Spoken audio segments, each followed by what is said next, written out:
Raising the WitchBorn. And as usual, we are joined by Cory, the creator of the WitchBorn. And today we're going to be discussing ninjas and rats. And put together, they make ninja rats, which we call the Guild. Cory, how you doing, man? I know you just got back from vacation. What was it, last Thursday? Yeah, it's just kind of settling into real life again.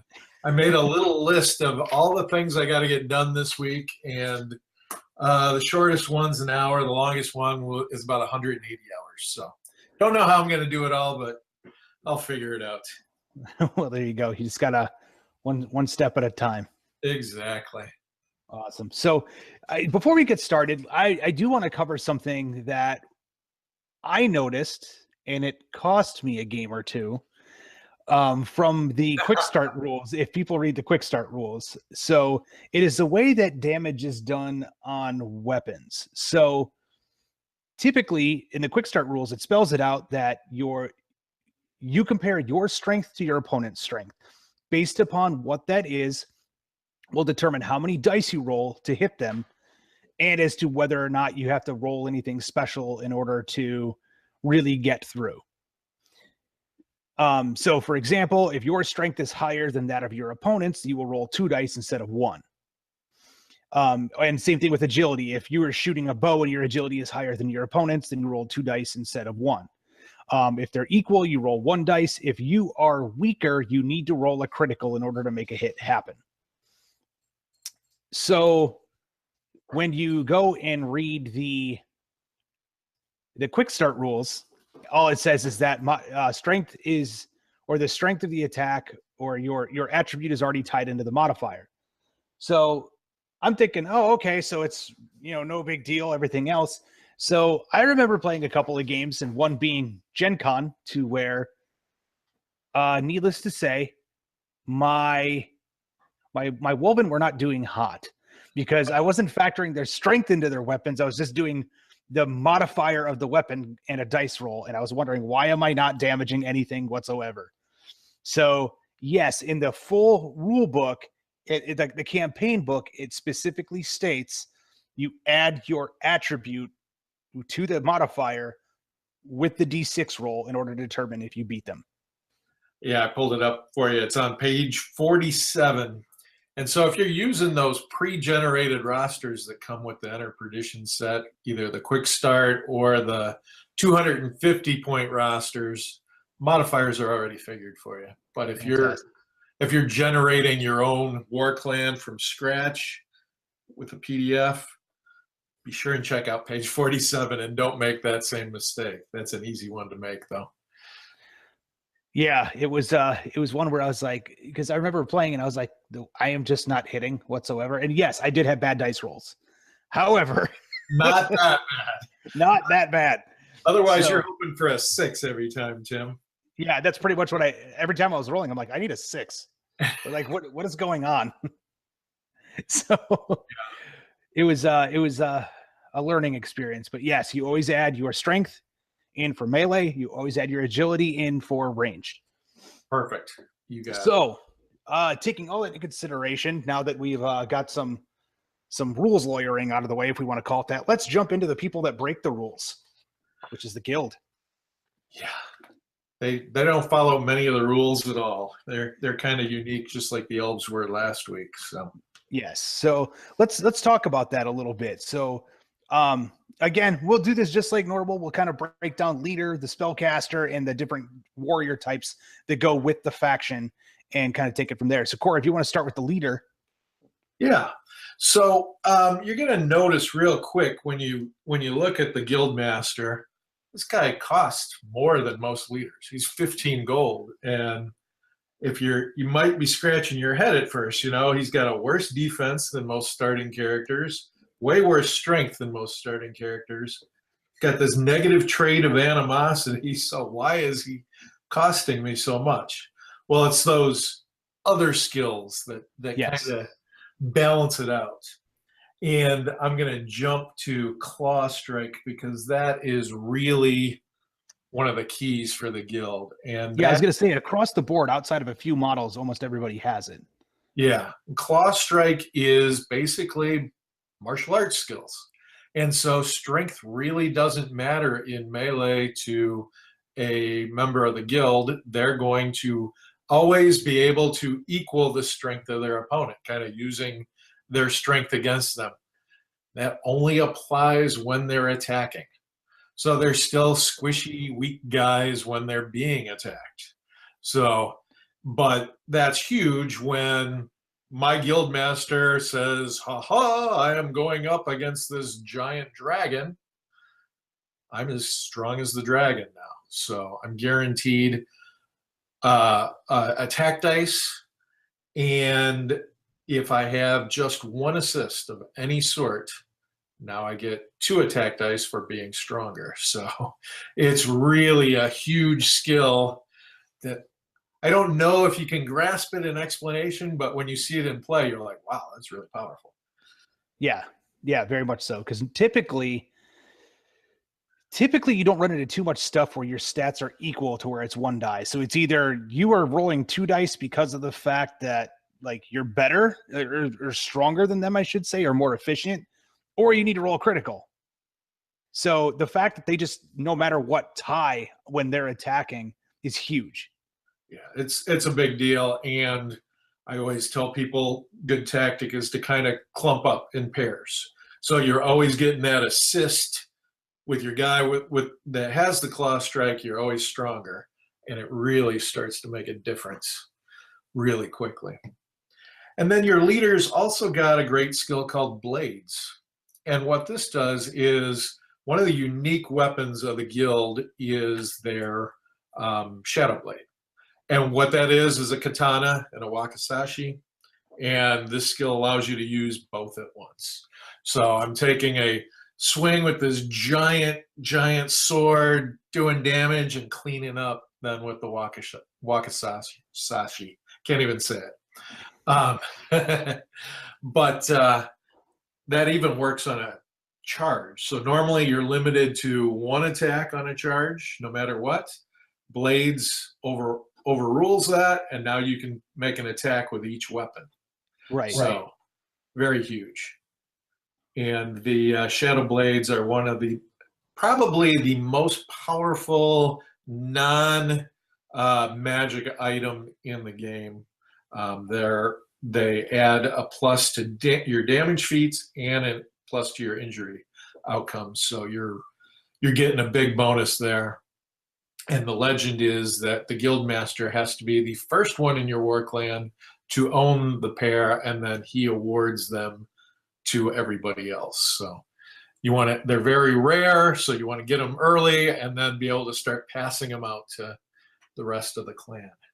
Yes. Now they also have one other unique skill called Ki. That one causes lots of arguments. But what's great about that one is it's just your little, when you're going to make that attack, you say, yeah, or, you make your little ki sound, your little scream, and your damage feat automatically succeeds as long as you don't roll a 1. So you're up against that crazy dwarf that we've been talking about for a couple weeks that has a 16 defense. And you're like, well, I'm only a +6 to this. So the only way I'm hitting him on is a 6 anyway, a natural 6. So you use your ki yell, you give your little scream, and as long as you don't roll a 1, you get through his armor. The downside is it drains you a little bit, drains a little of your ki, and so you get a strike last condition marker after you use it.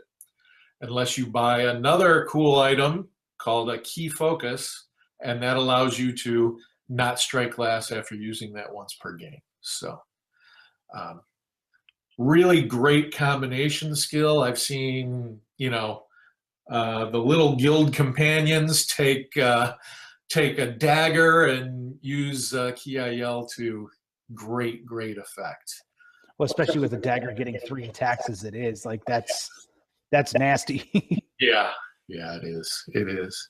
And then your leader also has that command skill that all leaders have that allows the rest of your war clan to re-roll. And so your guild master is really a key guy in this, in that he kind of awards those shadow blades, and he's basically running almost like a Yakuza gang, right? And everybody kind of answers to him, or a, you know, head of the ninjas or whatever you want to call it. So he's a very significant figure in the group, and it's a guy that you want to advance as quickly as possible. Yeah, it's when I see him, the first thing you think is like, oh, okay, cool, he can do a bunch of weird kung fu and other things like that. But then after a while, you start realizing it's like, no, where it's, I guess the best way to put it is you look at most of the other war bands, the leaders, yes, they have the command skill. But outside of that, I don't want to say that they're just like better warriors than everybody else, but most of them just kind of have that, you know, their stats are better. Like they get a couple pieces of better gear, but it's really the guild master is the one that I see where it's like, and again, it kind of goes guild mechanics as a whole, where he really benefits from him coordinating the actions of everybody compared to just like, you know, even like the dwarves where they could just kind of run out there and stand there, you know, like the elf leader where it's like, yeah, he's very versatile, but he could go out on his own and be good. The guild leader actually, or the guild master actually wants his people around him to kind of help coordinate the attacks. Yeah, that's really a good point. And you'll see, if anybody gets the expansion adventure Asylum, you'll see a really tough guild master in play. Dark Trader runs the world's last standing bar, and you'll get to see him in action. Sometimes he serves as a bouncer in the bar, and sometimes he gets involved in some of the encounters. So he's an interesting guy too, to see a really built up guild master. Right. So yeah, that very much covers the guild master as a whole. So I guess the next one to talk about would be the Shadow Mage. Yeah. So they have Rancor compared to Animosity, which is like a worse version of Animosity, is the only way that I can really describe it. Yeah. When a Shadow Mage gets into an encounter and the app says, you know, if you have Rancor, certain things happen, and there's about a 50-50 chance if he makes a discovery, the thing's going to attack him. Even if it was going to give him advice or help him, it's going to attack him instead. And that's because he's a scumbag. Let's face it. He is practicing evil death magic. And all the spells that he casts are nasty and not real friendly to other people. So he earns that Rancor very well. He's also got that awful trait called we, and that means that he is much smaller than a normal size human, or even smaller than a dwarf. Kind of frail, you know, frailly built and very tiny. I think maybe 3.5, 4 feet tall tops. And that comes into play most often in melee. They're worse at melee, but they are good at evading, which your weaselly little Shadow Mage, you probably are going to have to evade every now and then. Yeah, very much so. Because I can tell you, just looking at his stats across the board, I'm like, yeah, I wouldn't want to get him into combat. He's good at dodging and running away is about what he's good at. And the Shadow Mage is the only one that starts with the master skill Self-Control, which is really powerful skill. People don't really understand how powerful it is until they start playing. But one of the key things that it does is whenever you have one of those condition markers, I'm staggered, I'm shaken, whatever, I don't strike last anymore. So I can take a normal turn, and that'll help me heal faster. That will help me recover from sprinting faster, all those kinds of things, which is wonderful. But one of the biggies that people start to figure out is it also allows you to redraw a kill. If your Shadow Mage is ever killed by the wound deck, you get one chance to redraw that, which is pretty huge. And so you start seeing people start putting self-control on some of their other favorite members of the guild as well, because it's like it's very rare to die, and it's very, very rare to have 2 kills in a row. So it will really, really save you if you've built that guy up and you can't afford to lose him. Yeah, I think you and I were talking during the dwarf episode about that very skill, or an ability that grants something Vigor, that's self-control, vigor, yeah. like vigor, where it's like the probability of drawing 2 kills in a row was so low, it was like less than 5%. Yeah. I forget at this point, but I know it was definitely low single digits.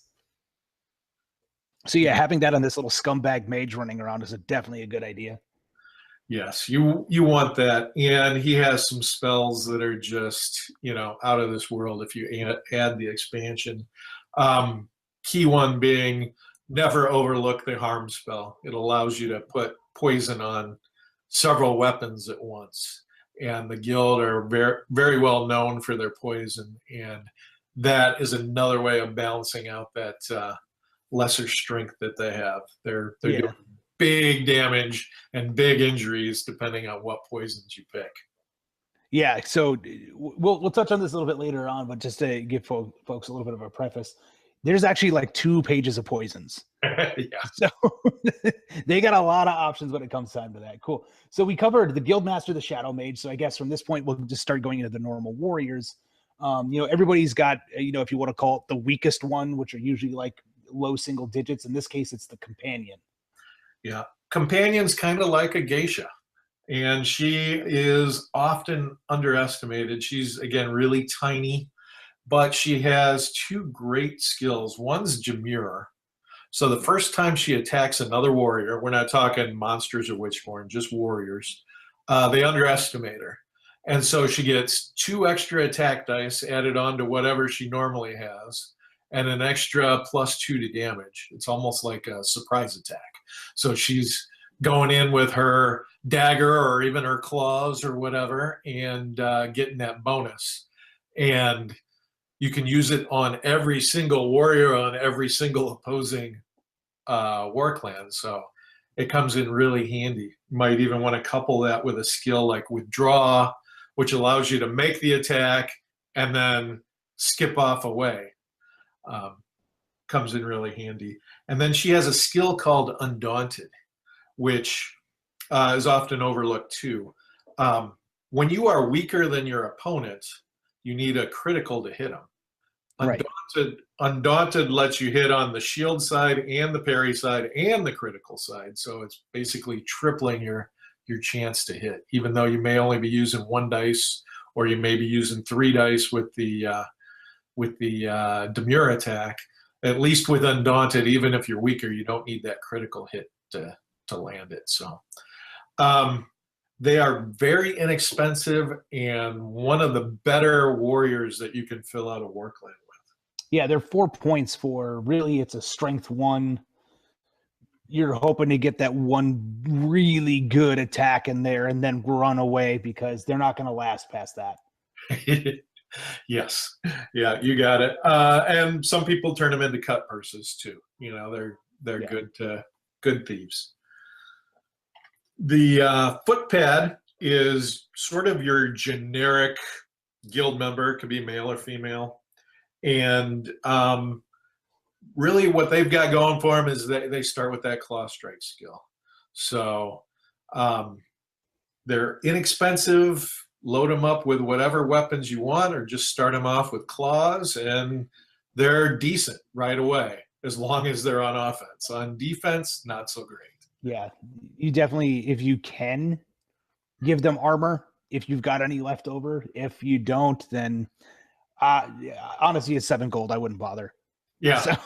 Yeah.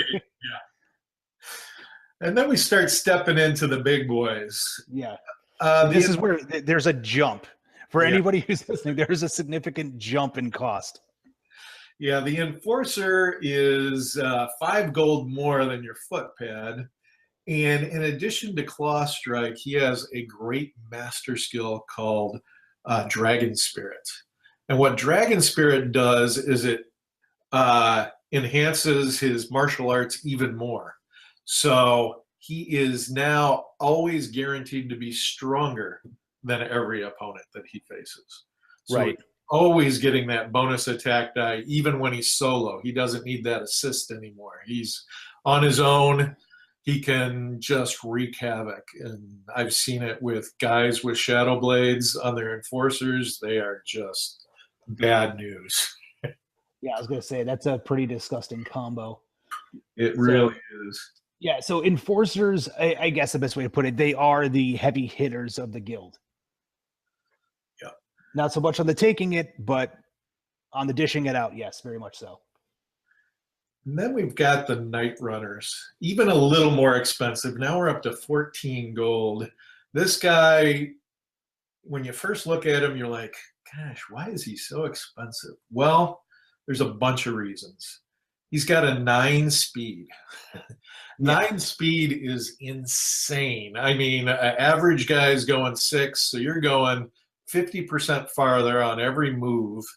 And an average charge is 3. They can charge 5 and still throw throwing stars or some other kind of missile. So that's really huge. The other thing that people overlook until you get into the advanced rules is at 9 speed, you get a bonus attack with every weapon you own. So let's say throwing stars, normally you get 3 tosses per turn because they're really fast. Your Night Runner gets 4. Right. Off the bat. Should he get a speed increase early on, take him up to a 10 speed, 10 is the next cutoff for another extra attack. So you can get up to 5 throwing star attacks in a turn. So, you know, when you're comparing that to the dwarf with 1 crossbow shot and this guy is doing 5. Just pelting. Yeah. So they get nasty quick. They do have the negative traits of animosity and they're tiny little guys. But they do have sidestep, which allows them, when somebody does close with them, they can only make 1 melee attack on them because they're so able to dodge that they can kind of sidestep a guy with multiple attacks, which comes in huge over time. And then the other thing that's overlooked on these guys is they're the only character in the guild that has a proficiency in agility skills. So that's stuff like I'm going to get Keen Aim to increase the damage with all those throwing stars that I'm throwing. I'm going to take Kill Shot that increases the injury roll with those throwing stars. And then another skill that you got to take with these guys, maybe even first, is Thrower. What Thrower does is any weapon that only goes short range, any missile weapon that only goes short range, like a throwing star, it guarantees you 1 extra attack die. And so even though their agility is not great, with Thrower, now you've got 2 attack dice. You're making 1,000,000 attacks with 2 attack dice, a lot less likely to get an oops. And oh, by the way, if you have a Shadow Mage who's casting the harm spell on your throwing stars, now you're doing mega poison damage as well. Right. So they are really tough. It's almost impossible to start with 2 of them, but if you can, go for it. Yes. And then the last regular guy is the Executioner. He's your true ninja. He's also incredibly fast, so he's getting that extra attack like your Night Runner did. But he's got, in addition to the Claw Strike skill, he's got the Assassin skill. And that's sort of a decision-based skill. It's like, if I need to add +1, I can add +1 to either the damage feat or the injury outcome. So it's like, oh, I didn't get through your armor. I'm going to throw a +1 on that and get through your armor, and then just roll a normal injury. Or if I did roll high enough to get through your defense, now I get to add +1 to that injury roll. And so I'm wounding somebody on a 5 or a 6 instead of just a 6. So it makes a big difference there. And then as you level up, you're going to get other things that add on to that as well. And then they have the old ninja skill of slow fall, so they can jump from any height as long as they're against the wall, and they can kind of catch little handholds to slow them down on the way down. And so you can jump from the top of the Wailing Citadel to the ground, take no damage, and it doesn't count against the distance you've moved. So it's a quick way to get down. Yeah. So real quick, folks, the Wailing Citadel is actually, I guess the best way to put it, like a very true dungeon adventure for everything that happens in the WitchBorn. And it's this massively tall tower. I forget, how many levels is it, Cory? It's 5 levels, and so it'd be the equivalent of falling like maybe 60 feet, Right. and taking no damage. Right. So they can literally just drop down the side of it. So if they've got people on the bottom and they're at the top, out exploring, and they need that help, they're there. And then your executioner also has that stealth skill, which is basically the ability to hide in this game. So rather than starting with your actual model on the battle map, you'd put this battle map colored template on the map, and a lot of people forget that you're even there. Even though that they know you're there, a lot of people forget, and that allows surprise attacks and other little advantages. People can't target you with missiles. If they charge you to reveal that you're hidden, you get to automatically make a surprise attack or move away once you're revealed. So really nice, sneaky little skill. Yes. So the executioner is definitely a good one if you can manage to get it later on to have the shadow blades because of that. Yeah. And first time I had one, that 18 gold went away. First game, he got killed. Ouch. So you may even consider buying him later. Yeah. So once you can defend him better. Yeah.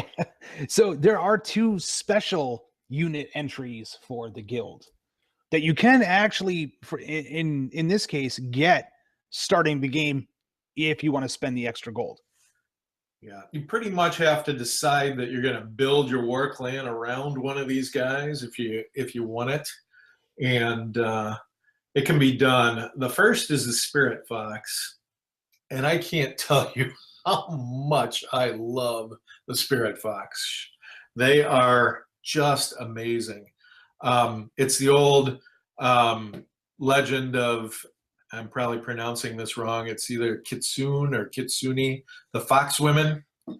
And supposedly they could possess other people and take them over. And so in this game, you can imagine, if you can have the opportunity to possess one of the most powerful warriors on your opponent's war clan, the fun that you can have with that. Yeah.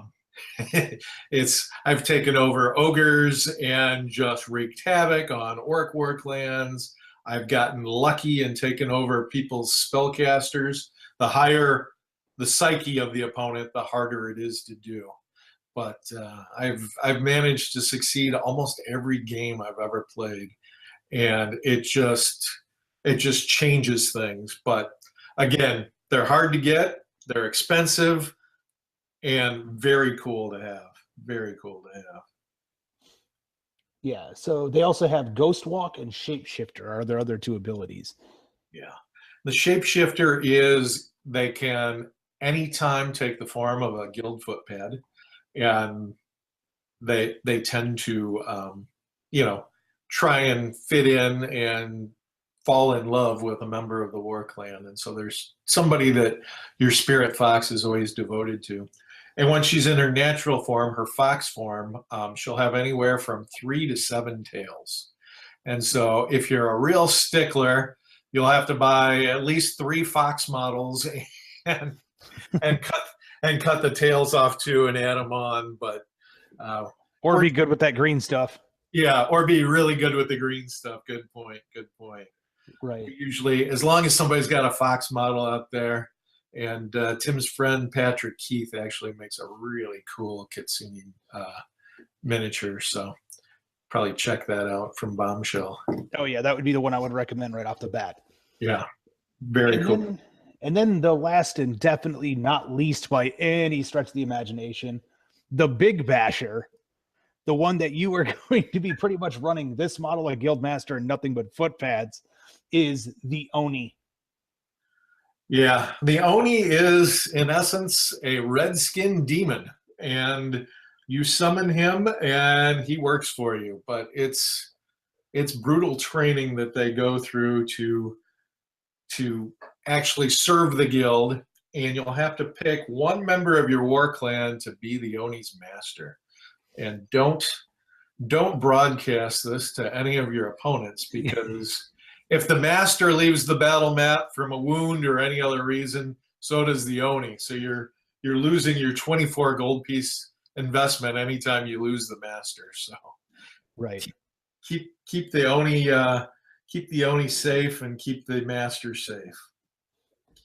Now the worst skill that the Oni has, or worst trait that the Oni has, is that feast trait. And that's the same as WitchBorn. If somebody is wounded on the board, it's drawn to that scent of blood, and you may have him over here wanting to do this, and he's going to go over there doing whatever he wants because he wants to eat. And so yes. I recommend buying an Oni shackle, and any member of your war clan can kind of grab that shackle and pull him off the body, because there's no rule against him actually eating a member of your own war clan either. Right, I was going to say, that's it's kind of a double-edged sword there. Yeah. So since we're talking tactics here, make your Oni one of the first warriors you move every round, because you Just want him to get your stuff. You want him to get his turn in before somebody somewhere else gets wounded, and he spends his turn running off towards the blood. So that's one of the best pieces of advice I can give you on them. They also have that fear trait, which is just awesome. Before anybody can even attack him, they have to make a rout feat to see if they're brave enough to attack him. So that fear really comes into play a lot. Yeah, very much so. And then, of course, they have Fury. Yep. Which is basically just a nice reroll in combat. If they fail to hit, they're pissed off and they're going to reroll again. And then the two huge ones, two huge defensive ones, are Regenerate and Tough Hide. So Tough Hide's almost like having a dwarf with a shield, except you don't have to own the shield. So it's just your hide is so tough, it blocks any shield hits there are. And then the Regenerate is you can't get rid of this guy. So even when you do wound him, you knock him down, and he's going to slowly continue healing like a troll and come back unless you got some fire to burn him and stop the regeneration process, or slow the regeneration Right. process. Or just have enough people mob up on him to just keep hitting him until he goes away. Yeah, exactly. So do not mess with an Oni. I recommend the Spirit Fox and the Oni wholeheartedly, and you are allowed to have two Onis in your war clan. I've never achieved that yet because it's an expensive Yeah, it is. expensive way to get there, but players who have, it's just beautiful sight. Right. So yeah, I mean, again, lots of unique stuff with just the basic guild, and the different way that you can run them. So I guess the next thing to jump into would be their gear. So again, we talked about how like the guild kind of cheat. Like they don't follow the same rules as everybody else because they can all kind of well, for the most part, they can all match strength and do a lot of other crazy stuff in there in order to make sure that they're always striking the most efficiently. Defense, not that much. So we didn't really talk about that too much, but when it comes time to getting hit back, the guild are probably the squishiest in the game. Yeah. Hands down. Yeah. Outside of the Oni. Yeah, we call them one of our playtesters coined the term glass cannons. They are so fragile but so powerful that you just want you just want to keep them safe, but yet you know that you pack a punch. Right. So you almost have to decide, when do I want to get involved in combat? You can't be like the dwarves and just go up there and like just take it back. Like that's not how the guild work. If they're taking it back, they're probably removed from the board. Yep. I usually run mine out in pairs or trios and try and pick off stragglers. I don't ever want to go toe-to-toe, 6-on-6. I want to do 2 or 3-on-1 whenever possible. And I'm going to rip through the guys so fast. But in a fair fight, I don't like my odds quite as well. Yeah, I could definitely see that. So yeah, let's dive into the guild equipment. We'll start with the weapons, because we kind of skipped some skills, but there's so many skills that they have that tie to specific weapons. One of the big ones being the shadow blades that will kind of we'll fit those in here as we go, I guess is the best way to put it. Yeah. There's a lot of great ones. If you're a fan of martial arts movies, ninjas, that kind of stuff, pretty much everything you've seen in the movies, you've got access to here. You know, from your bow staff to your fighting claws to your garrots, even a big iron club for your oni. Tim's a fan of the poison ring. Yes. As long as you put a little poison on that little ring, you can get a nice little bonus every time. Yeah, well, and so this is the one thing that I was going to mention, is just based upon your generic stats going across the board, right? So most of your weapons are usually fall within like a -1 to a +1 modifier to your strength. The poison ring, even without a poison, is a 0 modifier. So even if for some reason the poison comes off the ring, or you've only got a 1-shot use on the poison, it's not like you're unarmed without it. Exactly. It's still decent for what it does. Obviously, it's much better with the poison on it, but it's not a slouch weapon. Like I would almost prefer the poison ring over the dagger, except for the fact that you can throw a dagger. When it comes time, when it comes time to melee combat, I would take the poison ring over a dagger. It's 1 less attack, but I'm also not -2 to my damage modifier. Yep. And you can even string one of those on your garrote. And if you got a little poison, you're on there choking out a guy, and he's taking poison damage on top of that. So yeah. So speaking of the garrote, let's talk about that, because this is a weapon that doesn't have an injury modifier. It just has locked on. So what does locked on do? So that's a skill that orc war dogs mostly have. But what it is it's nice is if you hit a guy, you get through his armor with his damaged feet, you always roll that injury outcome. And most times you don't roll that 6 and get a wound first time. And that means you got that guy kind of in that death grip with that garrote. And the next time you don't have to roll to hit or damage him. You just automatically get to roll the injury and keep adding to that every time. So even if you only stagger him the first time, you got him stunned the next time and wounded the third time. If you stun him the first time, he's a goner, Right. So it's great. It saves you a lot of dice rolls, and really an inexpensive weapon. It's only 1 gold. It's the only downside of it is it's a 2-handed weapon, so that will prevent any of your Wii characters, which there's a lot in the guild, from actually being able to use it. But give it to your foot pads, give it even to your executioner to start out, and have them work up to those shadow blades. Yeah, I was gonna say, actually, I've got a list I'm kind of experimenting with right now for a demo I'm gonna run, where I've actually got 4 foot pads that have slings and garrotes, and that's it. So they're just gonna run up there and just choke things to death. So the other cool thing of it is too, is when they're locked on, they're still giving assist bonuses.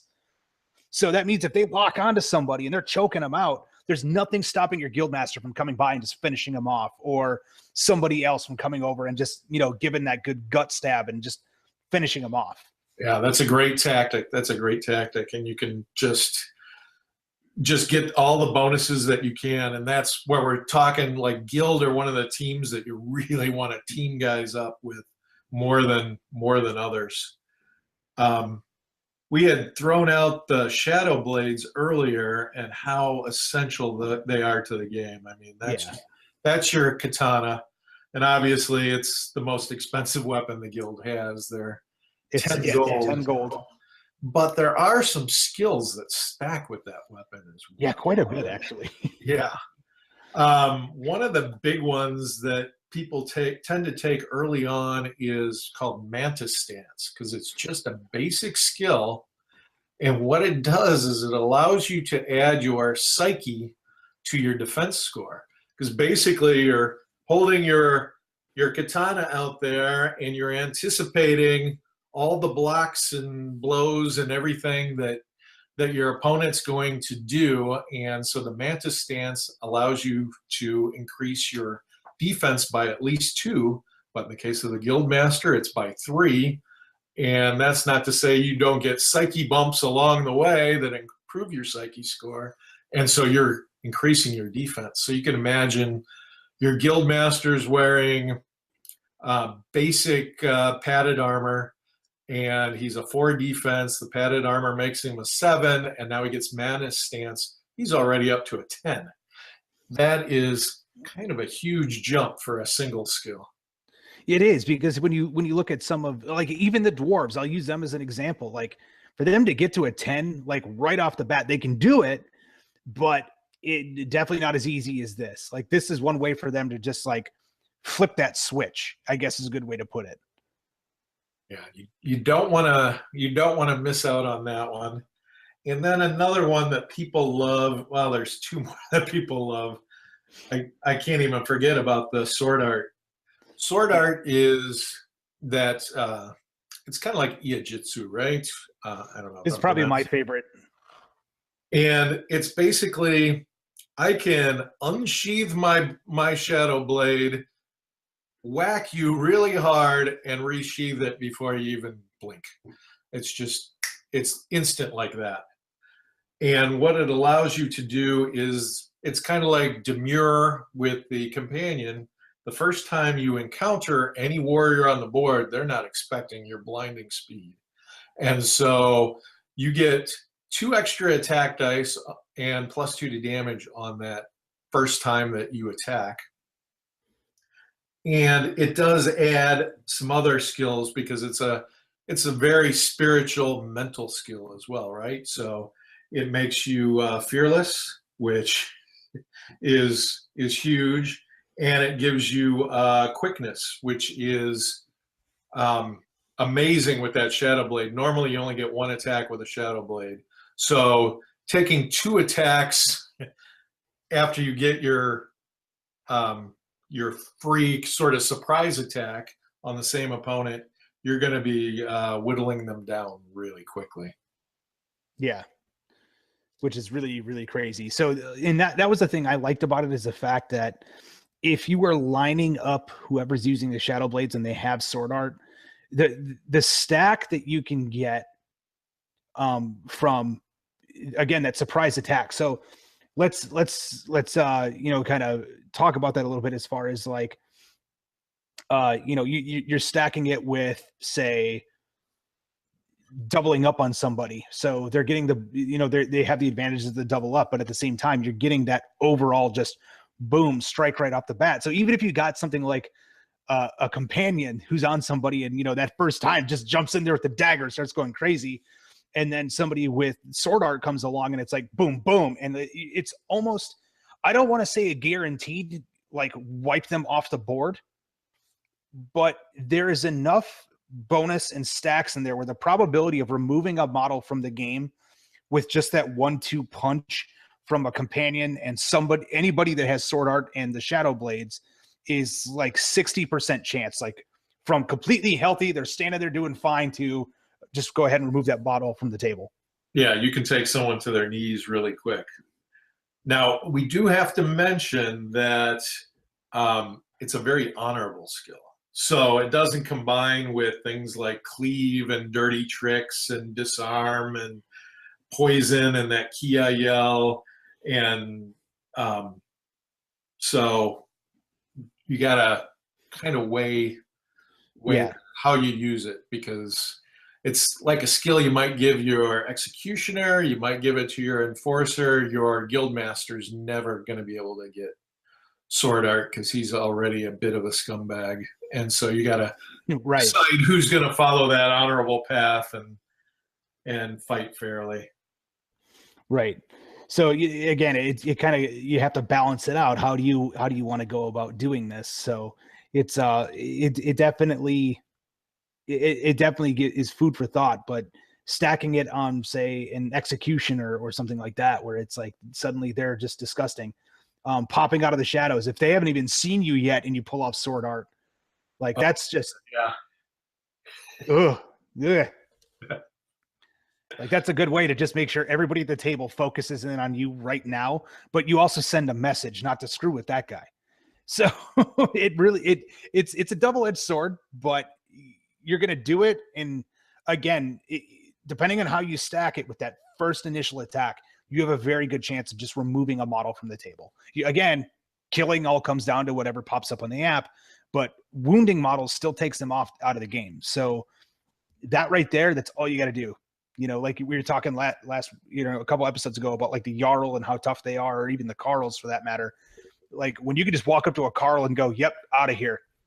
Like suddenly you send a message to the rest of the board that, okay, that guy's not to be messed with, especially on one-on-one. And then guess who they're targeting. So hopefully you got that mantis stance, right? Yeah. The other two that you really want with your Shadow Blades, I always make this tough on you, right? There's going to be a million great skills. There's Blade Dancer, which is kind of a no-brainer because that's an easy skill to get if you have Shadow Blades, but it adds +3 to damage. So your sword's already +1, and now you're adding +3. Now you're up to +4 with your just off the blades abilities there. So can't pass that one up. And then that last one there is Whirlwind, Tim. Yeah. And that one is a great one. Doesn't combine with sword art, but so you kind of choose who's going to have Whirlwind, who's going to have sword art. But it's using that katana two-handed, and I'm in a pack. I've got all these dwarves have charged me because they've seen how tough I am. So I'm going to make that Whirlwind attack, and I'm allowed to make a swing on every opponent within reach. Right. So this is like a nasty, nasty, nasty upgrade to the butterfly kick. Yeah, it is. It is just ugly because now I've got this amazing sword that I've built up, and I'm getting to make one attack on, 2 or more opponents. I mean, I hope I'm really surrounded. And the little surprise for everybody is each guy that I manage to hit and get through their defense, when I roll that injury outcome with the Whirlwind attack, it's +2 on each one of those rolls. So now I am wounding somebody on a 4, 5, or 6 instead of just a 6. And I'm stunning them on anything but a 1. So it's just brutal. You can imagine channeling that much of your inner ki is going to tire you out. So again, a lot like using the ki I yell we talked about at the beginning of the show. You're going to be a last striker after you do that Whirlwind attack, but well worth it if you plan it right. Yes, very much so. So yeah, that pretty much covers again a lot of the weapons that the guild use. 2-piece staff, things like that. Again, we're looking at a lot of weapons that are very similar to what other people have. The big ones were the garrote, the poison ring, and the shadow blades. And so there's a couple others in there, like the sai. Grants dirty tricks when they're used for blocking, actually even as a primary weapon. So even when they're paired, they gain dirty tricks, and they also grant blade master, but there's no need to earn blades. But again, we're talking your typical Raphael from the Ninja Turtles weapon. So it's good at being somewhat defensive, but it's also good at, just getting in there and throwing little jabs here and there. They're glorified daggers. Yeah, With a better damage bonus. So for 5 gold, if you can manage to pull it off, I would definitely recommend them for people. If you can't, there's still nothing wrong with fighting claws. Fighting claws, they're +1 damage modifier. You get 2 attacks. They also grant climb. So, again, if you're in a mission, even like Wailing Citadel or something like that, where you have something you can climb over, they're doing it just fine. Let's see here. So weighted chain, another good one, 4 gold, 2 attacks, really no damage or injury modifier, but the fact that it grants disarm, really good. Their weapons across the board pretty much stage some sort of special status to whoever they're attacking outside of like a couple, like the Iron Club for the Oni. We all know what that does. It's good for beating brains in. That's it. So past that, like the rest of them are all, they all have some little extra thing that they do. So disarming an opponent or tying them up or whatever it is that you most want to do. So get a variety. They're fun. Right. So then we get into the ranged weapons. You've got your dagger, which again, if you buy one, you have a throwing dagger as well. So 1 gold for throwing daggers, not bad. And those don't run out, if I remember correctly, because they're not an exhaustible. So you buy basically 1 gold for throwing daggers. You've got them for the game. Right. Yeah. They are weak. So that's the one thing, folks. Keep in mind, yes, you get 3 attacks every time you're throwing daggers. And it sounds really cool because you tossing, a whole bunch of throwing daggers like you would see on just about any ninja anime out there. But you're doing that to dwarves. They're just going to laugh at you as they just slowly walk with their little tiny knees towards you. Blowpipe, really good one. It's great for the surprise attacks. But its big key thing is the fact that it just holds on to poisons. Yeah. And get that poison and combine it with a guy that has stealth, and you don't reveal yourself when you fire your blowpipe with stealth. So you're getting the bonus of the surprise attack and you're getting that poison. So it's really nasty. Yeah, I don't want to say it's an auto include for your executioner, but it's kind of an auto include for your executioner. And it's so cheap. So yes, for 1 gold. I mean, sure, yeah, the damage is meh. But at the same time, a couple of games in, you're gonna have somebody that can make poisons, and then now that 1 gold blowpipe becomes probably one of the nastiest things that you have in your arsenal. Then you've got your 2 kinds of throwing stars. You got the basic ones that we talked about pretty extensively, and then the fire stars do a little bit more damage. That's why people like them. More damage, better injury roll, but less attacks, fewer attacks. They're a little slower weapon, but still getting 2 to 3 shots per turn. So you're not gonna miss out on that at all. And then Tim's sling there, cheapest weapon in the game, and pretty horrible, but you can get lucky with a lot of attacks. The fact you're getting 2 attacks every time and the sling bullets, so here's the thing: the sling is a half gold piece. There's no reason why you shouldn't spend the half gold piece on sling bullets, because right there. So a sling normally is a damage modifier of -2. Sling bullets are a +1. So when you're using sling bullets, now you're at just a -1 damage modifier, and you're getting 2 shots at long range for 1 gold. You can't really go wrong with that too much, especially for like the guild. They don't have any bow and arrow, so this is their best option for a long range attack. It's their only long range attack. So it's your sling or it's a nothing. You get closer. Right. So yeah, then one of the special, again, where the blowpipe kind of comes in. Now it is an artifact, so take that for what it is the eye closer, which is a blow dart type that actually it has distract, and it's basically, instead of doing damage, you just basically blinded them. Yeah, so it's what you've seen in every little ninja movie. They just blow their blowpipe and shoot that pepper or whatever into somebody's eyes, and they're crying, and they have to try and recover from that. So it's just a nice annoyance weapon. Yes, and you can switch back and forth. You can blow darts, you can shoot eye closers, whatever you need to do. Yes. So that covers, for the most part, their stuff. Now, mounts, we talk a little bit about, but really they just have your standard warhorse for 7 gold, just a charger. If you love samurais on mounts, you can do it. Right, exactly. Past that, armor-wise, they don't have anything that really sticks out. They kind of have like the quilted Oni armor, which basically is it's an armor that's specifically fitted for them. They have great armor, which are iron plates, gives them fearsome skills. So again, that's your full samurai outfit. Right. So, Big, scary mask of some kind of monster. And right.